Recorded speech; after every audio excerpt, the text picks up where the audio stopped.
Високата представничка на Европската унија за надворешна политика и безбедност Федерика Могерини истакна загриженост за развојот на состојбата во нашата држава, каде како што вели, политичката криза може лесно да се разгори во меѓуетнички конфликт и да се прошири во соседството, но има надеж дека истата може да се надмине ако надвладее мудроста кај релевантните политички субјекти, а државата има потенцијал и ресурси за тоа.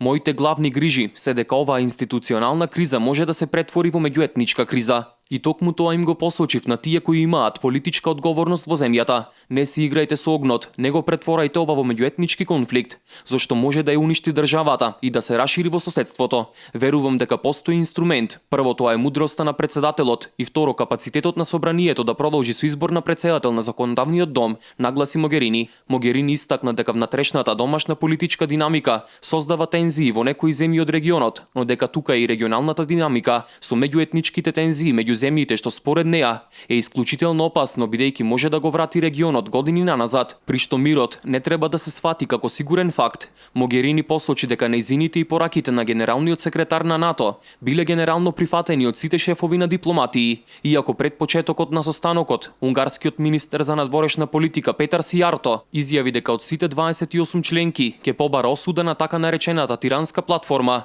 која задира во унитарниот карактер на државата и представуваше блокада за формирање на стабилна влада веднаш по изборите на 11 декември. На пресконференцијата таа потенцираше дека како никогаш порано, Западниот Балкан е исправен пред низа предизвици, како од регионален, така и од глобален карактер. Мислејќи пред се на влијанието на Русија, Балканот е шаховска табла на која мокните сили ја водат битката за превласт, а мирот во овој регион никогаш не може да се зема здраво за готово, рече Могерини. Сигурни сме дека иднината на Европската унија нема да биде со само 27 членки, бидејќи постои проевропска енергија на Западниот Балкан кој чека да влезе и ние имаме интерес процесот на нивното пристапување да го направиме кредибилен. Истакна еврокомесарката, додавајќи дека Европската унија ги има сите средства да им ја пружи на луѓето од Западниот Балкан перспективата што ја сакаат. Таа истакна и дека за време на посетата на Западниот Балкан врз неа позитивен впечаток оставил ентузијазмот на младите луѓе од целиот регион, кои Европската унија ја гледаат како клуч за решавање на проблемите или за подобрување на ситуацијата.